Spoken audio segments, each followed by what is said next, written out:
Hello, chapter 32 is about the possessive determiners. Willkommen zu Abschnitt 32 und hier geht es die Possessivpronomen, about the possessive determiners. So now let's have a look at how we do this in German. So first we start with the nominative case and how we do it in the first grammatical case. Then we're going to look at the accusative and dative. So here, let's have a look. It's if whatever you talk, it's about possession here, right? If you want to say, for example, that is my aunt, that is my uncle, and so on. So this is in German for ich, for I, is mein. Okay, if the noun that you are talking about, or the object that is yours, if it is masculine, so it would be das ist mein Vater, this is my father, for example, or that is my chair, for example, das ist mein Stuhl, because Stuhl, chair, is masculine in German. Okay, so the object that is yours or the person is masculine, you have to say mein. If the object or the person is feminine or feminin in German, it is the possessive determiner is meine. So it would be, for example, as here, das ist meine Tante, that is my aunt, because Tante, aunt is female, so you have to say meine Tante. Okay, then for neutral objects or people, if it's, for example, das Kind, the child, or das Mädchen, the girl, it would be mein in this case, just as the masculine form. Das ist unser Auto, or for example, das ist mein Auto. You would say, that is my car, das ist mein Auto, because Auto is neutral. The car is neutral in German.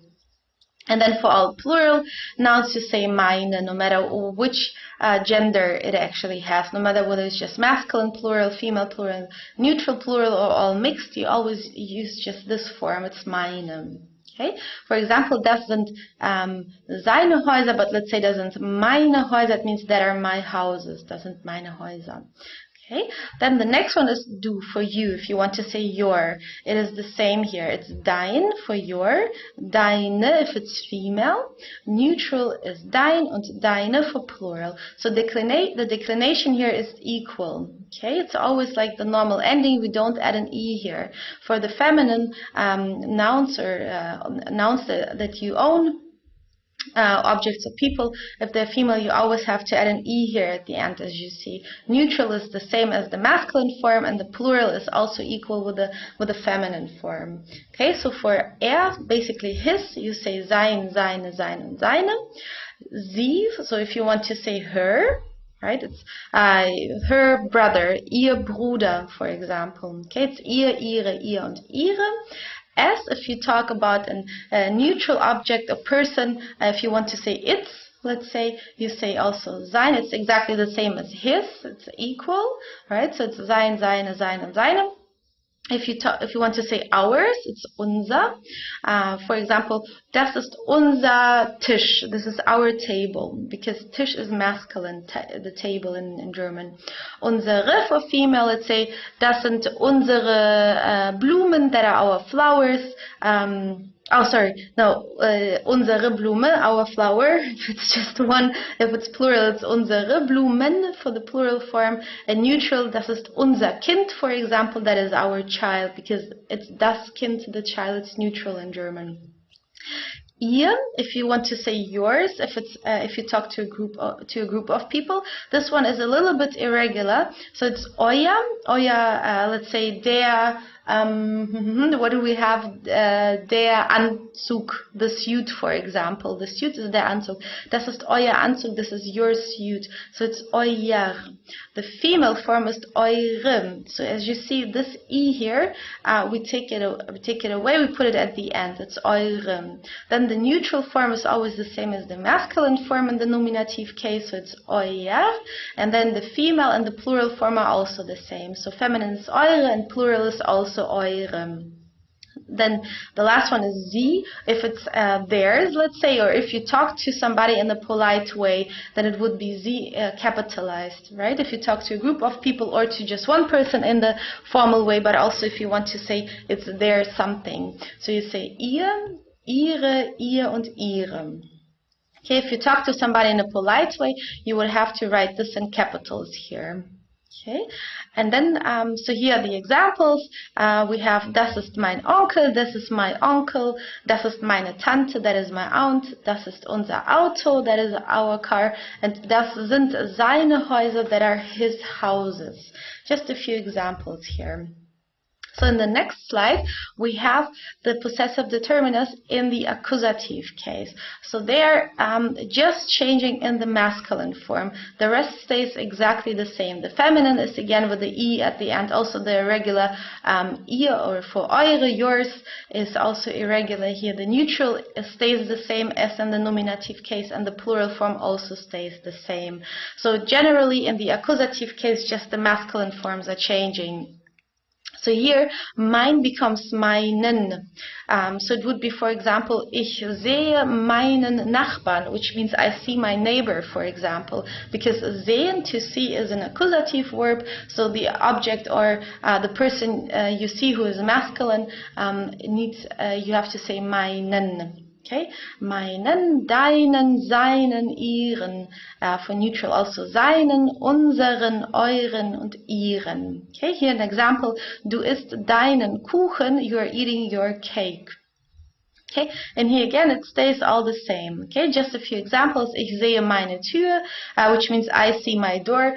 Tür or door is female in German, and then sehen is an accusative verb, so whatever you see needs to be put in the accusative case.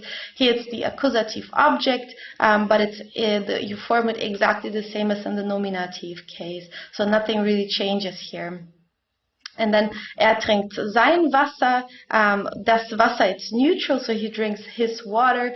You have to say sein Wasser. It stays exactly the same as in the nominative case. And then the last one here, just zoom it a little bit. Sie kauft Häuser. As you see here, sie kauft Häuser, she buys houses. Okay, sie kauft Häuser.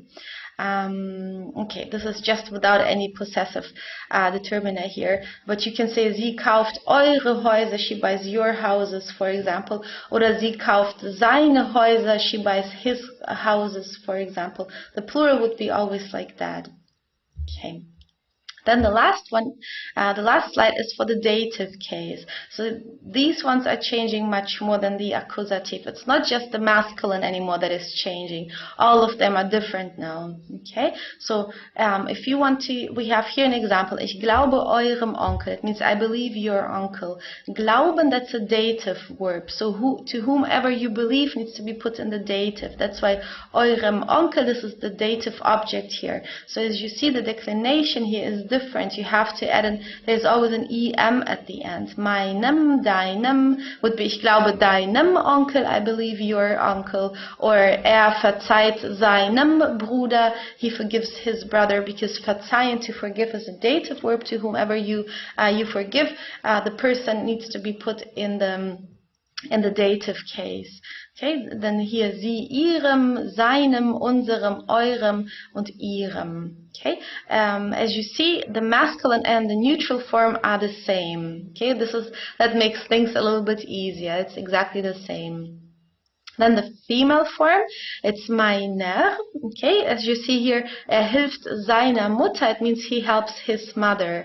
Helfen, that's a dative verb. So to whomever you help, whoever receives the help needs to be put in the dative case. So Mutter is female, die Mutter, and the possessive determiner here is seiner. He helps his mother. Okay, meiner, deiner, seiner, ihrer, seiner, unserer, eurer und ihrer. Okay. So then the neutral form exactly the same as the masculine. So it's always about the object and the gender of the object, right? And then the plural form here, meinen. Here an example: Sie antworten ihren Schülern. They are answering their students. Oh, let me zoom it. I think it will not be visible because of the video. So sie antworten ihren Schülern, it means they are answering their students. So to whomever you are answering, it's a dative verb. To whomever you are answering need to be put in the dative case. So here ihren Schülern, I hope you remember in the dative plural form you always have to add an extra N at the end, so it's die Schüler, the students, but in the dative case plural you have to add this extra N here. Okay, sie antworten ihren Schülern, they're answering their students. So that is the plural form here. Okay, so those are all quite different. Please study them all, and it would be great if you take some time and try to form a few sentences just to practice that. Okay, because you have quite some vocabulary now, and then you can apply them by writing sentences and practicing that. Okay, good. So that was the chapter about in German Possessivartikel, and I hope you enjoyed this lection, and see you next time. Tschüss und bis bald.